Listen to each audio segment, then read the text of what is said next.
ಜನಪ್ರತಿನಿಧಿಗಳ ಕೋರ್ಟ್ಗೆ ಮುಖ್ಯಮಂತ್ರಿ ಮತ್ತು ಉಪಮುಖ್ಯಮಂತ್ರಿಗಳು ಹಾಜರಾಗಿದ್ದಾರೆ.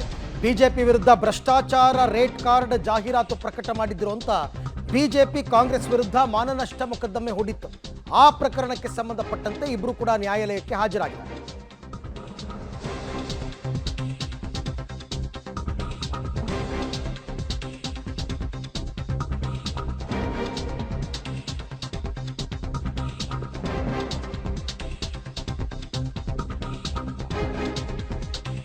ಜನಪ್ರತಿನಿಧಿಗಳ ವಿಶೇಷ ಕೋರ್ಟ್ಗೆ ಸಿಎಂ ಮತ್ತು ಡಿಸಿಎಂ ಹಾಜರಾಗಿದ್ದಾರೆ. ಬಿಜೆಪಿ ಅಧಿಕಾರದಲ್ಲಿದ್ದ ಟೈಮ್ನಲ್ಲಿ ವಿರೋಧ ಪಕ್ಷದ ನಾಯಕರಾಗಿದ್ದವರು ಸಿದ್ದರಾಮಯ್ಯ, ಕೆಪಿಸಿಸಿ ಪ್ರೆಸಿಡೆಂಟ್ ಆಗಿದ್ದಂಥವರು ಡಿ ಕೆ ಶಿವಕುಮಾರ್. ಆಗ ಅವರು ಭ್ರಷ್ಟಾಚಾರದ ರೇಟ್ ಕಾರ್ಡನ್ನು ಜಾಹೀರಾತು ರೂಪದಲ್ಲಿ ಕೊಟ್ಟಿದ್ದರು. ಕಾಂಗ್ರೆಸ್ ವಿರುದ್ಧ ಬಿಜೆಪಿ ಮಾನನಷ್ಟ ಮೊಕದ್ದಮೆ ದಾಖಲಿಸಿತ್ತು. ಸೊ ಹಾಗಾಗಿ ಆ ಪ್ರಕರಣದ ವಿಚಾರಣೆ ಜನಪ್ರತಿನಿಧಿಗಳ ನ್ಯಾಯಾಲಯದಲ್ಲಿ ಇವತ್ತು ಬರ್ತಾ ಇದೆ. ಇವತ್ತು ಕೋರ್ಟ್ಗೆ ಹಾಜರಾಗ್ತಾ ಇದ್ದಾರೆ ಸಿಎಂ ಸಿದ್ದರಾಮಯ್ಯ ಮತ್ತು DCM D K Shivakumar. CM ಮತ್ತು ಡಿಸಿಎಂಗೆ ಸಮನ್ಸ್ ಜಾರಿ ಮಾಡಿ ಖುದ್ದು ಹಾಜರಾತಿಗೆ ಕೇಳ್ಕೊಂಡಿತ್ತು ಕೋರ್ಟ್. ಬಿಜೆಪಿ ಪ್ರಧಾನ ಕಾರ್ಯದರ್ಶಿ ಕೇಶವ್ ಪ್ರಸಾದ್ ಅವರು ಮೊಕದ್ದಮೆಯನ್ನು ದಾಖಲಿಸಿದರು. ಅಂದರೆ ಬಿಜೆಪಿಯವರು ಅಧಿಕಾರದಲ್ಲಿದ್ದ ಸಂದರ್ಭದಲ್ಲಿ ಸರ್ಕಾರದ ವಿರುದ್ಧ 40% ಕಮಿಷನ್ನಿಂದ ಆರಂಭ ಆಯಿತು. ಸರ್ಕಾರದ ವಿರುದ್ಧ 40% ಕಮಿಷನ್ ತೊಗೊಂಡ್ರು ಅಂತಕ್ಕಂಥ ಜಾಹೀರಾತು, ಆಮೇಲೆ ಪೇ ಸಿ ಎಂ ಅಂತಕ್ಕಂಥ ಜಾಹೀರಾತು, ಅದಾದ ನಂತರ ಒಂದೊಂದು ಇಲಾಖೆಯಲ್ಲಿ ಒಂದೊಂದು ಕೆಲಸಕ್ಕೆ ಇಷ್ಟೆಷ್ಟು ದರ ನಿಗದಿ ಮಾಡಿದ್ದಾರೆ ಅಂತ ರೇಟ್ ಕಾರ್ಡ್ ಕೂಡ ಇವರು ಜಾಹೀರಾತು ರೂಪದಲ್ಲಿ ಕೊಟ್ಟಿದ್ದರು ಸರ್ಕಾರದ ವಿರುದ್ಧ. ಆವಾಗ ಚುನಾವಣಾ ಕಾವು ತಾರಕಕ್ಕೇರಿತ್ತು. ಆ ಸಂದರ್ಭದಲ್ಲಿ ಸರ್ಕಾರದ ವಿರುದ್ಧ ವಿರೋಧ ಪಕ್ಷವಾಗಿದ್ದ ಕಾಂಗ್ರೆಸ್ನವರು ಹೋರಾಟವನ್ನು ಮಾಡ್ತಾ ಇದ್ರು. ಈ ರೂಪದಲ್ಲಿ ಹೋರಾಟಗಳು ನಡೀತಾ ಇತ್ತು, ಅಂದರೆ ಜಾಹೀರಾತಿನ ರೂಪದಲ್ಲಿ. ಆಗ ಬಿಜೆಪಿ ಕಾಂಗ್ರೆಸ್ ವಿರುದ್ಧ ಮಾನನಷ್ಟ ಮೊಕದ್ದಮೆಯನ್ನು ದಾಖಲಿಸಿತ್ತು ಜನಪ್ರತಿನಿಧಿಗಳ ನ್ಯಾಯಾಲಯದಲ್ಲಿ.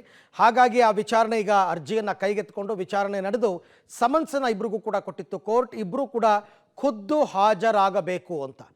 ಸೊ ಹಾಗಾಗಿ ಇವಾಗ ಮುಖ್ಯಮಂತ್ರಿ ಸಿದ್ದರಾಮಯ್ಯ ಮತ್ತು ಉಪಮುಖ್ಯಮಂತ್ರಿ ಡಿ ಕೆ ಶಿವಕುಮಾರ್ ಇಬ್ಬರು ಕೂಡ ಖುದ್ದಾಗಿ ಜನಪ್ರತಿನಿಧಿಗಳ ನ್ಯಾಯಾಲಯಕ್ಕೆ ಹಾಜರಾಗಿದ್ದಾರೆ. ಹಾಜರಾಗಿ ಜಡ್ಜ್ ಮುಂದೆ ಅಪಿಯರ್ ಆಗಬೇಕಾಗುತ್ತೆ. ಅಪಿಯರ್ ಆಗಿ ಅಲ್ಲೇನು ತುಂಬ ಇದಿರಲ್ಲ. Appearance is important. Actually physical appearance is important. So physical appearance ತೊಗೊಂಡು ಅದಾದ ನಂತರ ಜಾಮೀನು ಅದು ಇದು ಆ ಥರದ ಮುಂದಿನ ಪ್ರೊಸೀಜರ್ಗಳೇನಿದೆ ಅದನ್ನು ಲಾಯರ್ಗಳು ನೋಡ್ಕೋತಾರೆ. ಸೊ ಸದ್ಯಕ್ಕೆ ಈಗ ಸಿಎಂ ಡಿಸಿಎಂಗೆ ಸಮನ್ಸ್ ಜಾರಿ ಮಾಡಿತ್ತು ಜನಪ್ರತಿನಿಧಿಗಳ ಕೋರ್ಟ್.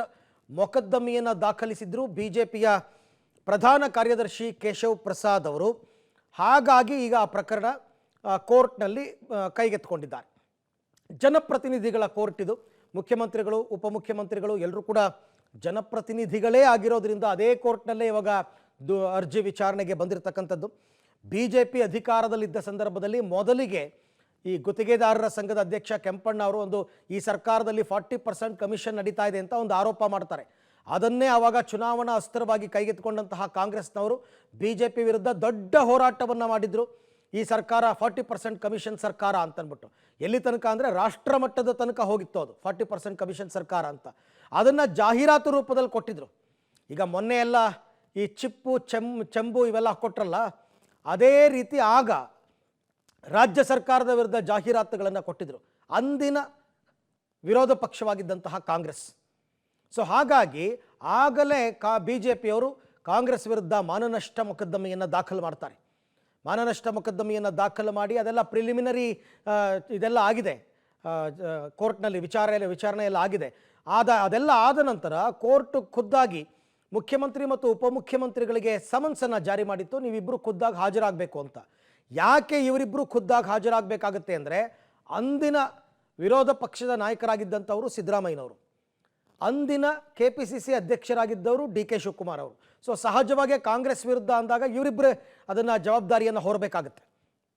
ಹಾಗಾಗಿ ಮುಖ್ಯಮಂತ್ರಿ ಮತ್ತು ಉಪಮುಖ್ಯಮಂತ್ರಿಗಳಿಬ್ಬರು ಕೂಡ ಇವತ್ತು ಕೋರ್ಟ್ಗೆ ಹಾಜರಾಗಿದ್ದಾರೆ. ಇತಿಹಾಸದಲ್ಲಿ ತುಂಬ ಅಪರೂಪದ ಪ್ರಕರಣ ಮುಖ್ಯಮಂತ್ರಿಗಳು ಕೋರ್ಟ್ಗೆ ಹೋಗ್ತಕ್ಕಂಥದ್ದು, ಕೋರ್ಟ್ನಲ್ಲಿ ಹಾಜರಾಗ್ತಕ್ಕಂಥದ್ದು ಅಪರೂಪದ ಪ್ರಕರಣ. ಇಲ್ಲವೇ ಇಲ್ಲ ಅಂತ ಹೇಳಕ್ಕೆ ಬರಲ್ಲ, ಬಟ್ ತುಂಬ ಅಪರೂಪದ ಪ್ರಕರಣ. ನಮ್ಮ ರಾಜ್ಯದಲ್ಲಂತೂ ಚೆಕ್ ಮಾಡಬೇಕಿದೆ ಮೊದಲನೇ ಸರ್ತಿನ ಅಂತ. ಈ ಬಗ್ಗೆ ಮತ್ತಷ್ಟು ಮಾಹಿತಿ ನನ್ನ ಕೊಲೀಗ್ ಶ್ರೀನಿವಾಸ್ ಅವರಿಂದ ಪಡ್ಕೊಳ್ಳೋಣ. ಶ್ರೀನಿವಾಸ್, ಈಗ ಕೋರ್ಟ್ ವಿಚಾರಣೆ ಆರಂಭ ಆಗಿದೆಯಾ? ಯಾರ್ಯಾರು ಹಾಜರಾಗಿದ್ದಾರೆ? ಎಷ್ಟೊತ್ತಿರಬೇಕಾಗತ್ತೆ? ಏನು ಪ್ರೊಸೀಡಿಂಗ್ಸ್ ಅಂತ?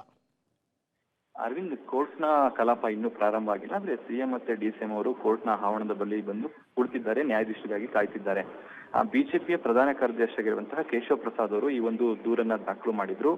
ಚುನಾವಣೆ ಸಂದರ್ಭದಲ್ಲಿ ಅಂದ್ರೆ ಡಿಸೆಂಬರ್ ಜನವರಿ ಸಂದರ್ಭದಲ್ಲಿ ಬಿಜೆಪಿ ಸರ್ಕಾರದ ಮೇಲೆ ಸಿದ್ದರಾಮಯ್ಯನವರು, ಡಿ ಕೆ ಶಿವಕುಮಾರ್, ರಾಹುಲ್ ಗಾಂಧಿ ಅವರೆಲ್ಲ ಕೂಡ ಭ್ರಷ್ಟಾಚಾರದ ಆರೋಪವನ್ನ ಮಾಡಿದ್ರು. ಈ ಹಿನ್ನೆಲೆಯಲ್ಲಿ ಆ ಒಂದು ಕೇಸ್ಗೆ ಸಂಬಂಧಪಟ್ಟಂತೆ ಜಾಹೀರಾತುಗಳನ್ನು ಕೂಡ ಪತ್ರಿಕೆಗಳಲ್ಲಿ ಕೊಟ್ಟಿದ್ರು. ಇದರ ವಿರುದ್ಧವಾಗಿ ಓಕೆ, ಸಂಪರ್ಕ ಸಾಧ್ಯ ಆಗ್ತಾ ಇಲ್ಲ ಶ್ರೀನಿವಾಸ್. ನನ್ನ ಪ್ರಕಾರ ಇವೆಲ್ಲವೂ ಕೂಡ ಬೇಲಬಲ್ ಕೇಸಸ್ ಇವೆಲ್ಲ.